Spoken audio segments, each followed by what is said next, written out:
It's the end of an era. After 16 years, Angela Merkel won't be Chancellor anymore. So, who's taking over? To determine that, Germany will hold federal elections. And that's a complicated process. But for good reasons. First thing you need to know, Germans don't vote directly for their Chancellor. They vote to elect members of Parliament, the Bundestag. They do that every 4 years. Unlike in many other countries, all German citizens are automatically registered to vote once they turn 18. No matter their gender, religion, or political conviction. 60.4 million people will be eligible in the 2021 election. Every vote counts the same. Germans can either cast their vote by mail or in person on election day. Polling places are in schools, museums, you name it. Poll workers ensure an accurate, efficient and secure process.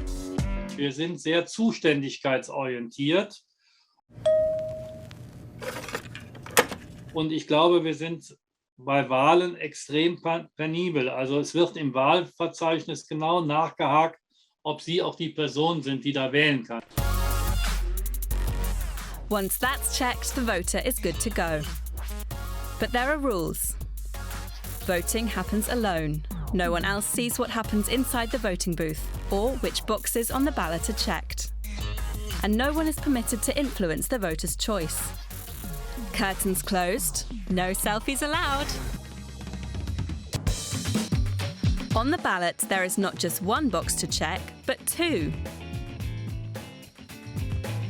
With the first box, Germans vote for a candidate from their constituency. The one with the majority of votes automatically joins Parliament.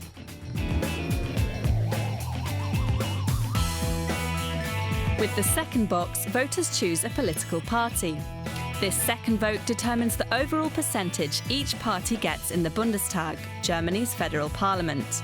And in order for any party to enter the Bundestag, it has to win at least 5% of the second vote. That's to prevent smaller splinter parties and legislative gridlock. There are a few more details, for example, the overhang mandates. Sometimes a party will receive more direct parliament seats through the first vote. But this is really complicated, so we'll explain that another time.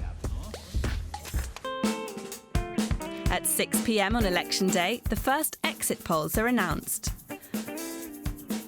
Once the final results are counted, we move on to the next step. Remember, the election results determine the relative strengths of the parties in the Bundestag. Once the members are set, they team up in coalitions to form a majority. Then they elect the Chancellor. Each step of the process is necessary to ensure a transparent and accurate voting system.